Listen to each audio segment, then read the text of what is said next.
So this is the Gibson SG Standard in Fireburst from 2015. It's a beautifully resonant guitar, this.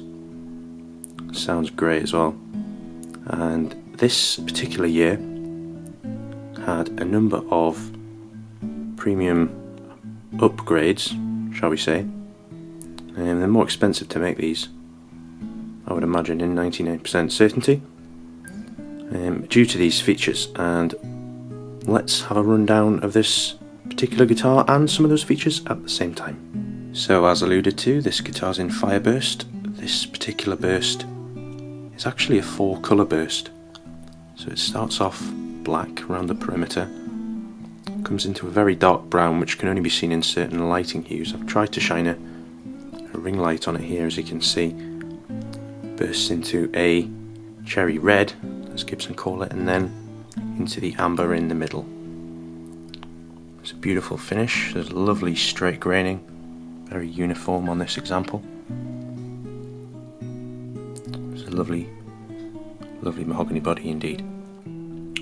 So the bridge and tailpiece, you would be forgiven for thinking, are just the stock factory fare that you get from Gibson year on year out.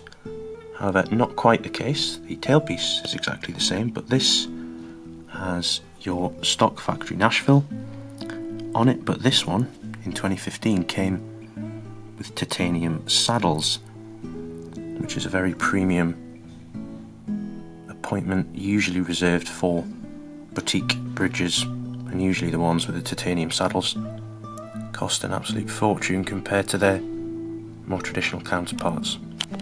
So this guitar has a pair of Gibson 57 Classic pickups. 57 Classic are a little bit like the Burst Bookers in terms of output, but are a balanced set in terms of the windings. So both windings are balanced per pickup, which just gives a little bit of a more behaved sound than a Burst Booker, but still very traditional path in its sonics. So the 61 style body and pickguard obviously on this one, which to me just looks a little bit cooler than your sort of SG Standard with a big batwing pickguard, which is a nice feature given that the 61s are costing a lot more these days as well. You can get it on this Standard for a lot less money. So we have our standard push-pull arrangement on the volume controls. That just coil splits each pickup. Nothing funky particularly. And the coil splits on these are actually pretty decent. Pretty decent indeed.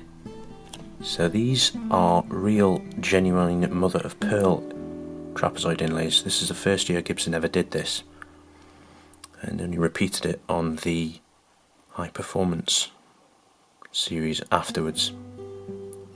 So obviously more costly than your acrylic inlay. The figuring on them is just totally next level, and the colours and the hues that you get compared to just the standard trapezoid acrylic, and that's all the way up and down the fretboard. So speaking of the fretboard, it's actually a thicker piece of rosewood that they used on the 2015 models. A bit more sustain, supposedly, in theory. Say a lovely chocolate colour. The frets are, according to Gibson, 27% lower profile than the typical fret you would find on standard models in the sort of Henry J era. And I really like how it feels. You get a lot more contact with the fingerboard with a lower profile fret, and they're much more rounded on the crown than your typical Gibson fret, especially the 90s ones can be very square. These ones are beautiful. The binding is also beautifully rolled on this. It's much more of a pronounced roll than standard, and you can really feel the difference actually when you play it as well. On this particular year we got fret over binding rather than having fret nibs, which is called binding of a fret, but that's not technically correct. But it just gives you a bit more real estate to play with in terms of the fretboard, and you don't get that phenomenon of the high E string slipping into the gap between the nib and the fret when you do it this way too, which is a nice plus. The other innovation worthy of note is the 0 fret nut that Gibson did on this year, which is actually a really clever innovation that was averagely executed from the factory, which would have been this part here. This was a cryogenically treated brass stock part that came on the guitar. These actually are just a little bit too soft to cope with the strings over a long period of time. So what you do is you either take the titanium replacement that Gibson sent out, or you go one better and get this part from Graphtec, which is a Tusk nut.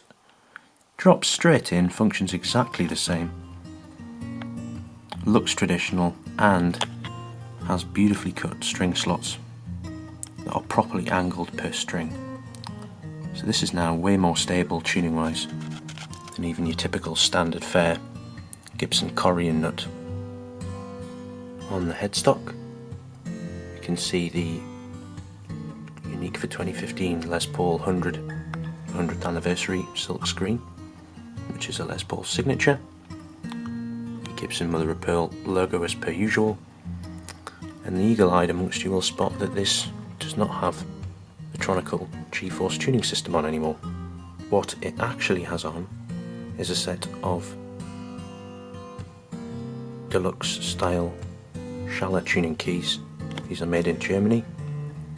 Much better tuner than even the Gibson Deluxe, which are Chinese made, Grover Deluxe, Kluson Deluxe type things. These are the ones, about 100 quid a set. I'd say German made, well worth it. You've got your Gibson Les Paul hologram, again unique to 2015. The original tuning system is supplied with this one. This is a Tronical Gibson G-Force. I should also point out that the original brass nut is also included. So in terms of condition, I'd rate this a 7.5 out of 10 to 8. It's good to very good. It's obviously 8 years old now. There's a handful of small, as I say, I'm shining light on these, small dings, such as these, on the body, but the face is generally otherwise very clean. Just very, very small dings, most of which have been touched up very gently. There's a small nick there on the horn. The back is very good. Obviously, black backs will show up just about every mark under the sun, including when they're new. And you'll see polishing swirls in them. There's the odd, very small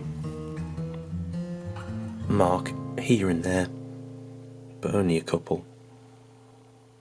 A little bit of wear in the bottom there, but no heavy buckle rash or any really moderate to mild buckle rash in the middle of the back at all. It's free from that. Although there's the tiniest of clear coat scratches that you won't see picked up on this, or really with the naked eye unless you bounce light right off it.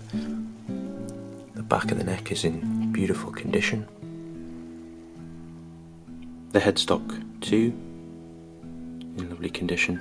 Only a couple of very, very, very slight marks that you'll never see on this video, or really with your naked eye unless you properly look for them, to speak of. And the front of the headstock too in great condition indeed. Only the tiniest little lacquer bruise there from where the tuner's been put on, but very, very, very slight. Otherwise in beautiful condition. Frets too, great nick. I think these are cryogenically treated, so should last ages, but they're in great condition. Loads of life left. As you can see, the gorgeous colour of that rosewood board complements the body finish, I think. Got a slight whiff of Brazilian rosewood tint to it. Obviously it's not, but that's what it evokes. Comes with all the case candy. There's your checklist / COA, your baby photo, and your owner's manual. And it comes complete with its original limited edition 2015 gold TKL case. It's in pretty good condition. There's the odd scuff. There's this little crack, which is very stable. Nothing to worry about at all. In terms of the metalwork and latches, etc. It's all perfect. No corrosion or anything of that nature.